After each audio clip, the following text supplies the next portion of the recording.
हम शिया अब थोड़े नहीं, हम तादाद में बहुत ज्यादा हैं।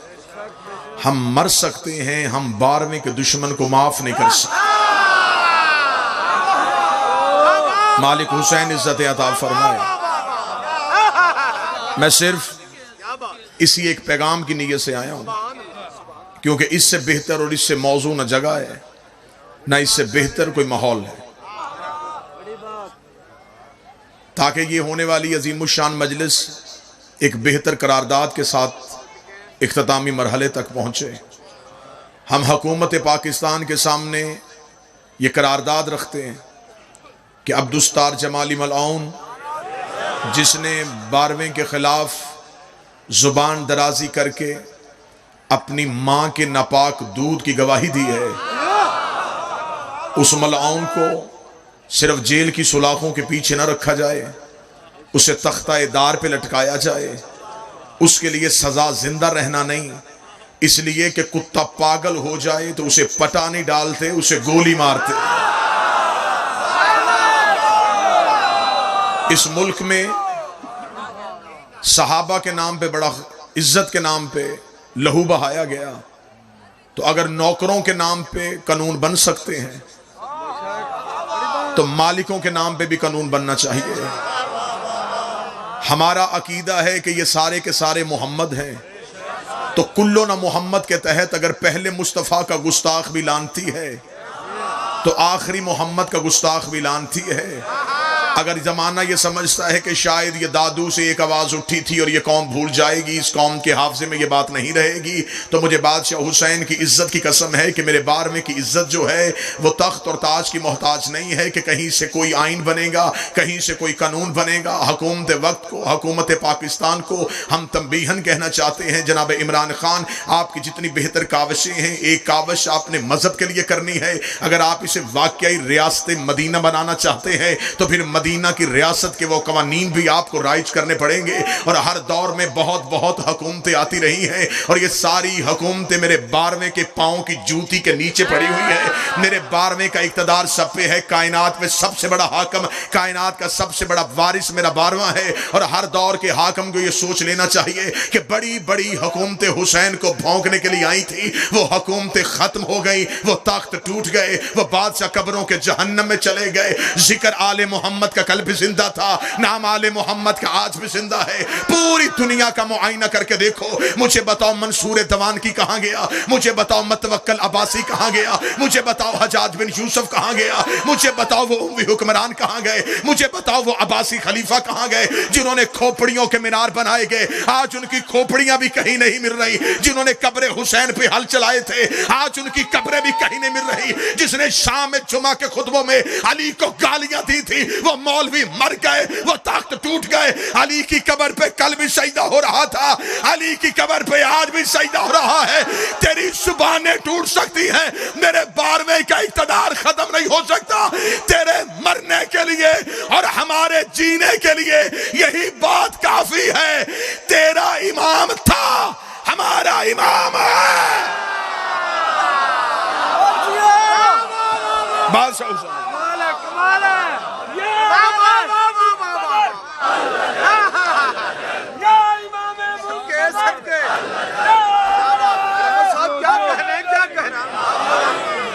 ये जितनी आवाजें भौंक रही हैं, इन्हें डर है 12वें का।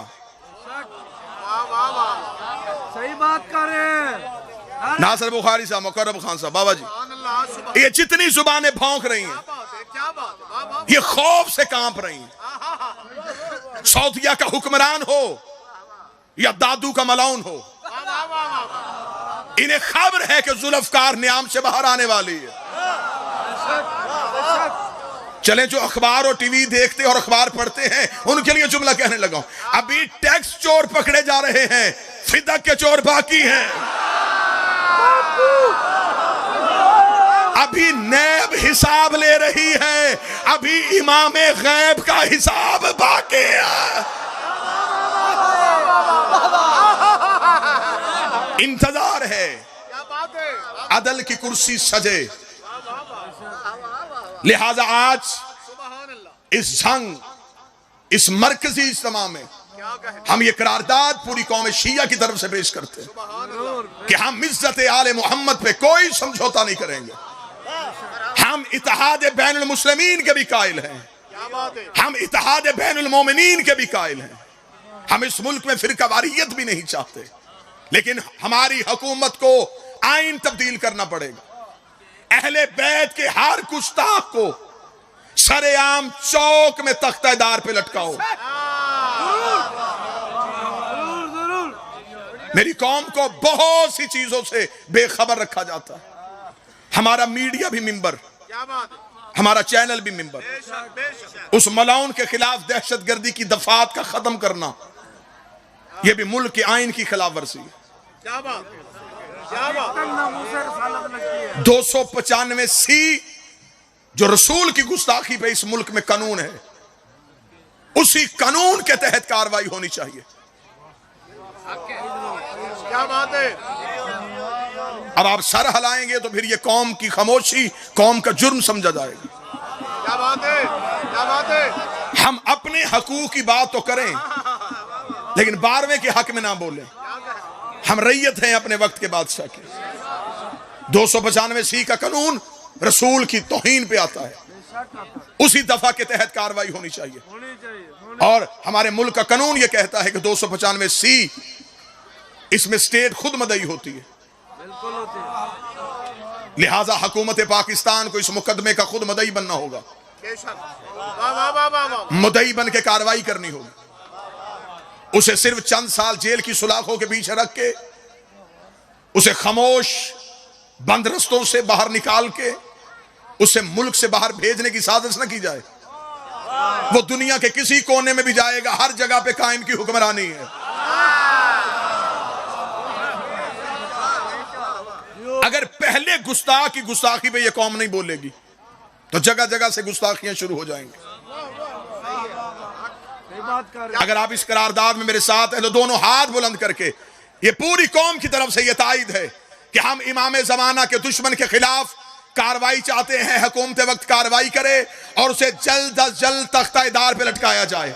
उस केस का फैसला बेशक आर्मी अदालतों से किया जाए या चीफ जस्टिस ऑफ पाकिस्तान आज खुद एक्शन लेके गुस्ताख इमाम जमाना को जल्द अज जल्द फौरन सजा दी जाए। और हमारा दूसरा मुतालबा, हम शिया मुकद्दसात में हर हस्ती को काबिल एहतराम समझते हैं। हम किसी शख्स को इजाजत नहीं देंगे कि वो अली के नौकरों के खिलाफ भी जुबान इस्तेमाल करे।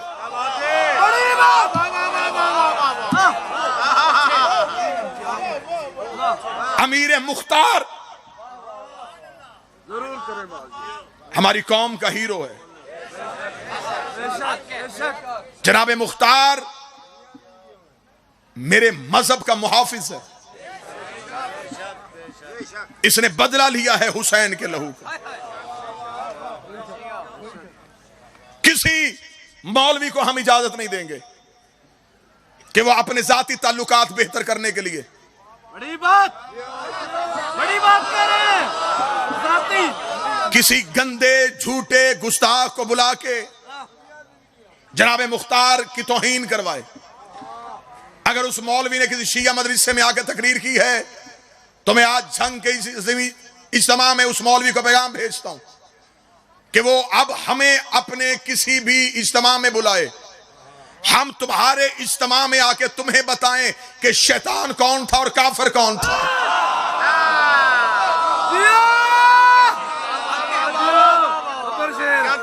क्या कहने हम ना इज्जत रसूल पे समझौता करेंगे।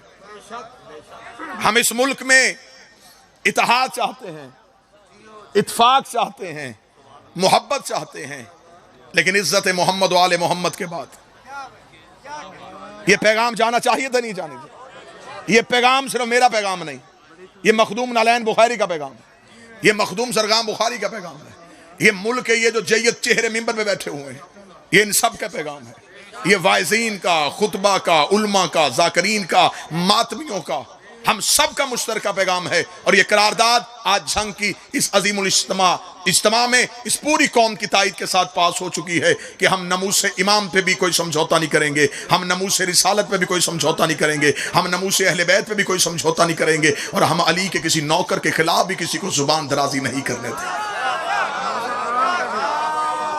हमसे डिबेट चाहते हो, हमसे अगर मुनाजरा चाहते हो, हाँ। और तीसरा और अहम ऐलान, नार्वे में जो कुरान की तौहीन की गई, जो बेहुरमती की गई, हम उसकी शदीद अल्फाज में मुजम्मत करते हैं।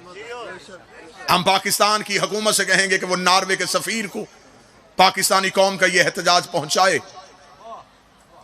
और जगह जगह अगर मुल्क में जगह जगह एहतजाजी मुजाहरे हुए हैं कुरान के जलाने के खिलाफ, तो हम तो 1400 साल से कह रहे हैं, जिसने कुरान जलाया उस पे भी लानत करो, और जिसने दरवाजे बतूल जलाया उस पे भी लानत करो।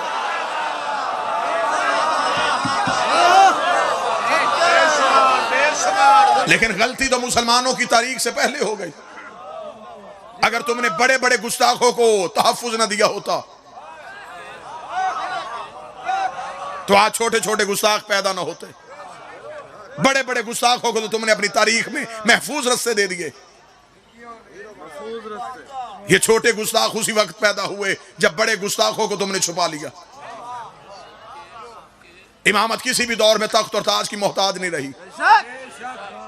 जब अबू सुफियान के बेटे ने अली के बेटे हसन को दरबार में बुलाया था, मेरे बादशाह हसन ने आकर जो पहला जुमला कहा था, ये मेरी कौम के चेहरों की रंगत बदल देगा। मेरे मौला हसन ने दरबार में आते कहा, उतर लकड़ियों के ढेर से नीचे। जो माथ में बैठे हो, जो हाथ उठा सकते हो ये उठाना। मेरे बादशाह हसन का उतर लकड़ियों के ढेर से नीचे। क्या बात है। उसने कहा हसन ये मिंबर है। हसन फरमाया मिंबर पे बैठ के मेरे बाबे अली को भौंक रहा है। हसन ने जुमला कह के दुनिया को लिखने में मजबूर कर दिया, जिस मिंबर पे बैठ के खतीब अली को भौंके वो लकड़ियों का ढेर होता है, मिंबर नहीं होता। उतर लकड़ियों के ढेर से नीचे। और इसने आने से पहले इंतजाम क्या करवाया था? इसे खबर थी कि इमाम हसन आ रहे हैं। इसने दरबार में एक कानून पास करवाया। इसे अभी थोड़ी देर बाद हसन आएगा। किसी ने भी हसन के एहतराम में उठ के खड़े नहीं होना। तवज्जो रखिएगा सर, किसी ने मौला हसन के एहतराम में उठ के खड़े नहीं होना, ताकि जमाने को पता चल जाए कि दुनिया में अहले बैत के मुहिब खत्म हो गए। इधर मेरे बादशाह हसन का पहला कदम दरबार में आया। बाबा जी सबसे पहले ये खुद उठ के खड़ा हो गया। लोगों ने इससे कहा, तूने तो कहा था किसी ने हसन के एहतराम में उठ के खड़ा नहीं होना, और सबसे पहले तख्त छोड़ के तू क्यों उठ के खड़ा हो गया? इससे कहा, मुझे हसन के परवरदिगार की कसम है, जो ही हसन ने पहला कदम दरबार में रखा, हसन के पीछे एक आग का दियो आ रहा था, जिसके हाथ में आग का ताजियाना था। उसने मेरा कान पकड़ के मुझे, उठ, देख नहीं रहा हसन आ गया है, उठ हसन के एहतराम। ओ देख सामने हसन आ गया। अगली सदर सुनना। क्या बात है। मेरे बादशाह हसन आके कुर्सी पे बैठे। सुभान अल्लाह, सुभान अल्लाह। मेरे मालिक हसन का कुर्सी पे आके बैठना था। तनख्वाहदार मुलाजमों ने उम्वी हुक्मरानों की तारीफ करनी शुरू कर दी। कोई उधर से बोला अबू सुफियान में ये इज्जत थी, कोई उधर से बोला हाकिम शाम में ये इज्जत थी। हर कोई आवाजें बुलंद कर रहा था। तवज्जो है पूरी? इमामत और हुकूमत का फर्क सुनाने लगा। क्या बात है। बड़ी बात, बड़ी बात। हर किसी ने उठ के जब उम्वी हुक्मरानों की तारीफ शुरू की, अबू सुफियान में ये इज्जत थी, हाकिम शाम में ये इज्जत थी, सारे तनख्वाहदार मुलाजम जब चुप हो गए, अब मेरे बादशाह हसन उठ के खड़े हुए। मिन्नत मैंने बिल्कुल नहीं करनी, जहां हक है वहां से हाथ उठेगा। जितने मिंबर पे चेहरे बैठे हैं दुआ लेने के लिए, मेरे मौला हसन का पहला जुमला, बाबा सरगाम शादी पहला जुमला लोगों के चेहरों की रंगत से बताएगा कौन कौन हसन का नौकर बैठ। मेरे मौला हसन ने दरबार में उठ के खड़े होगा, ओए अरब के शजरे की टूटी हुई कड़ियों। नहीं नहीं नहीं नहीं, अभी वो हाथ उठा नहीं। मेरे मौला हसन का दूसरा जुमला, हसन ने कहा, ओए गंदगी के ढेर में उगे हुए पौधों, तुम्हारी ये जुर्रत कि तुम हसन के सामने अपने खानदान की तारीफें करो। हसन ने कहा, मैं अपनी मां सहरा से लेके हव्वा तक और अपने बाबे अली से लेके आदम तक एक एक का नाम भी पढ़ता हूं, एक एक का किरदार भी पढ़ता हूं। अगर तुम में जुर्रत है मेरे कान में आके अपनी मां का किरदार पढ़ के सुनाओ।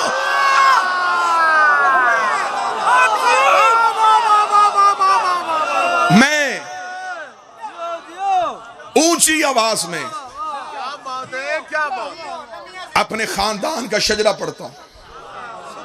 अगर तुम में किसी में जुर्रत है, ऊंची आवाज में नहीं, मेरे कान में आके अपनी माओ का किरदार पढ़ के सुनाओ। ये कह के मेरे मालिक हसन बैठने लगे, या इसके तख्त के पीछे से एक बंदा बोला, उसने मौला अली के खिलाफ एक लफ्ज कहा। इतना कहना था मेरे मौला हसन का जुमला ना हो, बादशाह हुसैन मुझे अगली लफ्ज मिंबर पे कहने की इजाजत ना दे। जब उसने पीछे से बैठ के मेरे मालिक अली के खिलाफ एक लफ्ज कहा, मेरे मौला हसन उसकी तरफ जा रहा, तू बोला, तू उसी का बेटा मशहूर नहीं जो तुझसे 2 साल छोटा है? बोलो जो हसन के नौकर बैठे हो, जिनकी हाथ किसी की मजबूरी में नहीं बंधे हुए, तो उसी का बेटा है जिसका बाप उससे 2 साल छोटा है। ये कह के मेरे मालिक हसन उठे। अब खुतबा सुना पीर ज़की शाह जी मेरे बादशाह हसन का। मेरे मालिक हसन उठे, मेरे मौला हसन ने कहा तुमने किए हैं अपने अपने खानदान के फजाइल, अब मैं तुम्हें बताऊं कि हम कौन हैं। ये कह के हसन की आवाज आई, सुनो ओ शाम वालो, मैं सफ़ा का बेटा हूँ, मैं मरवा का बेटा हूँ, मैं हजर अस्वद का बेटा हूँ, मैं मना का फर्जंद हूँ, मैं इब्राहिम की नस्ल हूँ, मैं ज़ुर्रियत इस्माइल हूँ, मैं शजरा तैयबा का फर्जंद हूँ। ये कह के हसन की आवाज आई, मैं यूसुफुद्दीन का बेटा हूँ, मैं कायद उलमा जल्लीन का बेटा हूँ, मैं फातिह दरैन का बेटा हूँ, मैं नुक्ता बा बिस्मिल्लाह का बेटा हूं, मैं मलूद हरम का बेटा हूं, मैं बुत शिकन का बेटा हूं, मैं कुरान के दिल का बेटा हूं, मैं यासीन के सर का बेटा हूं, मैं अलहम के मालिक का बेटा हूं, मैं कुल हुवल्लाह के सराबा का बेटा हूं। ये कह के हसन की आवाज आई, मैं उसका बेटा हूं जिसने आदम की तौबा कबूल की थी, मैं उसका बेटा हूं जिसने नूह का सफीना नजात में लाया था, मैं उसका बेटा हूं जिसने इब्राहिम की आग को ठंडा किया था, मैं उसका बेटा हूं जिसने ईसा को सूली पे बचाया था। ये कह के हसन की आवाज आई, सुनो मैं एलिया का बेटा हूं, मैं अवी का बेटा हूं, मैं तवी का बेटा हूं। ये कह के हसन की आवाज आई, ओ शाम वालो, मैं उसका बेटा हूं जो मेराज के पर्दे में उधर बोला था, और मैं उसका भी बेटा हूं जो मेराज के पर्दे में इधर बोला।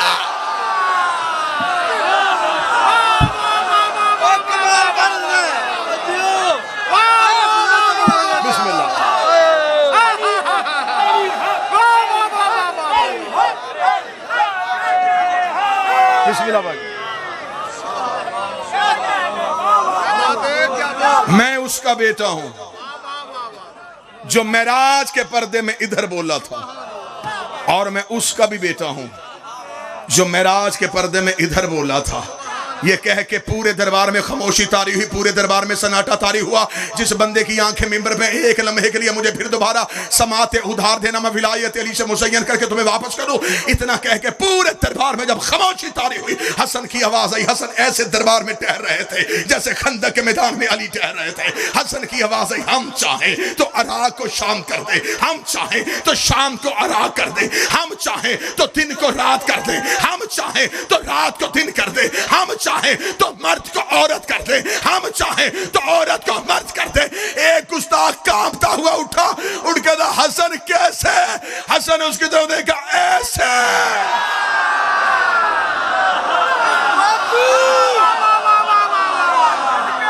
ऐसे ऐसे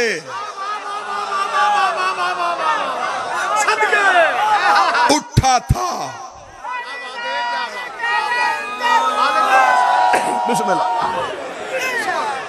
उठा था, बैठ गई, आया था, चली गई। जो करीब बैठे हो, मुझे 12वें की इज्जत की कसम, मैंने आज तक अली का कोई दुश्मन मर्द देखा ही नहीं।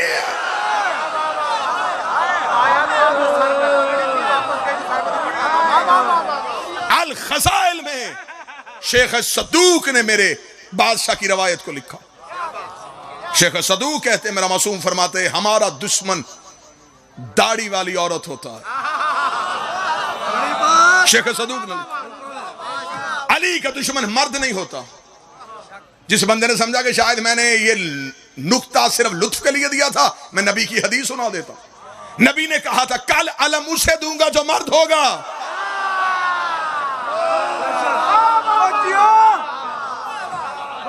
अली के दुश्मन का मर्दानगी से कोई ताल्लुक नहीं होता। अली का दुश्मन मर्द नहीं होता। मजलिस में नहीं बोलेगा, शाम को फेसबुक पे बोलेगा, सामने आके बात नहीं करेगा, सोशल मीडिया का सहारा लेगा। अली का दुश्मन आज भी फेस छुपा के बात करता है। उस फेस पे भी लानत, उस बुक पे भी लानत।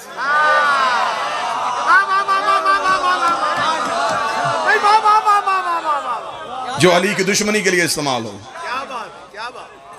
हसन कैसे झंग बैठा है, कदीम अज़ादार बैठे हो, अकीदा सुनने वाले बैठे हो। मेरे बादशाह हसन ने कहा था हम चाहें, हम चाहें, इनकी चाहत ही मशीयत है। इनकी चाहत क्या होती है? एक सदर अगली सुनो। 7वें बादशाह बाबा जी बगदाद के कैद खाने में मलाउन ने अपने दरबार में चंद लोगों को खाने पे बुलाया। उन दोस्तों ने उससे आके पूछा कि हमने सुना है कि रसूल का बेटा तेरे कैद खाने में है। इसने कहा हाँ मेरे कैद खाने में है। उन्होंने कहा हमें दिखा तो सही फर्जंद रसूल को। इसने कहा एक शर्त में दिखाऊंगा, जब आए ना मूसा काज़म उठना ना, एहतराम ना करना, माज़ल्ला सुम्मा माज़ल्ला नकल कुफर कुफर बशद, ऐसे ऐसे जुमले कहना जिससे तौहीन हो। इमाम मूसा काज़म को बगदाद के कैद खाने से बुलाया गया। लफ्ज़ सुनना, सिर्फ समझाने लगा इनका चाहना क्या है। इनका चाहना किसे कहते हैं? इमाम कड़ियों में पूरे सेवर इमाम के बदन पे। इमाम दरबार में आए, ये मलाउन उठा, उठ के हारून, इसने अपने सिपाही से कहा जिस कैद खाने से लेके आए मूसा काज़म को, जरा उस कैद खाने की चाबी दिखा। उसे यूं चाबी दिखाई। उसे कहा सारे मेरे दोस्तों को दिखा। उसे दोस्तों को दिखाई। ये मलाउन कह का मार कहता ये कहते हैं इनके पास गैब की चाबियां हैं, जबकि इनके कैद खाने की चाबी मेरे तनख्वाहदार मुलाजम के पास है। वो खोले तो ये बाहर आते, बंद रखे तो ये अंदर रहते। जब मेरा तनख्वाहदार मुलाजम इन पे मुअय्यन है, ये कायनात के हुक्मरान कैसे हो सकते हैं? इतना कहना था, सारे मेहमान हंसना शुरू हुए। इमाम मूसा काज़म ने यूं बिला तशबीह कड़ियों से सर उठाया। इमाम की आवाज आई, ओ मलाउन हमारे इख्तियारात को ना आजमा, हम चाहें तो ये दीवार सोने की हो जाए। इतना कहना था, ये दीवार सोने की होनी शुरू हो गई। इधर दीवार सोने की हो रही थी। इमाम ने दीवार की तरफ देख के कहा जब मैंने तुझे कहा ही नहीं तू सोने की हुई क्यों? दीवार से आवाज आई, मौला जब आप कह रहे थे अगर मैं चाहूं, इनमें से एक हरामी दिल में सोच रहा था कि ऐसा कैसे हो सकता है, मैंने हो के बताया ऐसे हो सकता, ऐसे हो सकता। सारे बोलो, आखिर तक बोलो, हैदरी